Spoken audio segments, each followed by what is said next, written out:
ketika konteks kemanusiaan kemudian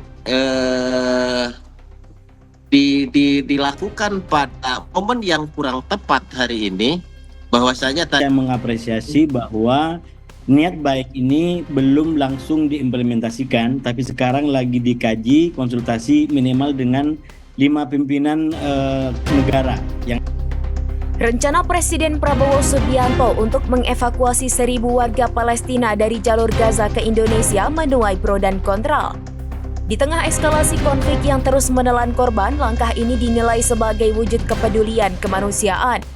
Namun sejumlah pihak mengingatkan agar pemerintah tidak terjebak dalam skenario politik negara lain.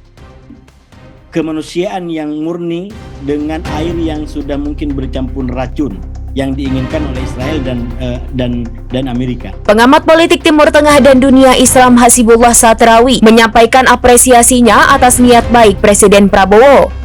Ia menilai rencana tersebut merupakan bentuk solidaritas kemanusiaan.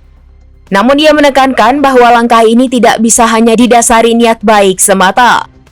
Hasbullah menambahkan niat baik saja tidak cukup, perlu kajian strategis dan pemahaman menyeluruh atas situasi geopolitik Gaza saat ini. Kita harus waspada agar tidak menjadi bagian dari upaya relokasi paksa yang dikehendaki Israel dan sekutunya.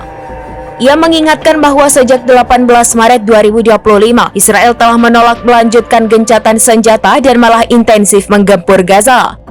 Akibatnya lebih dari 50 warga Palestina dilaporkan tewas dan lebih dari 115.000 lainnya terluka. Banyak diantaranya adalah anak-anak. Hasibullah menyebut evakuasi tanpa syarat yang jelas hanya akan memperkuat misi penjajahan Israel di wilayah Gaza. Tanpa komitmen gencatan senjata dan kemerdekaan Palestina yang nyata, evakuasi ini bisa jadi karpet merah bagi musuh-musuh Palestina untuk mengosongkan wilayah Gaza.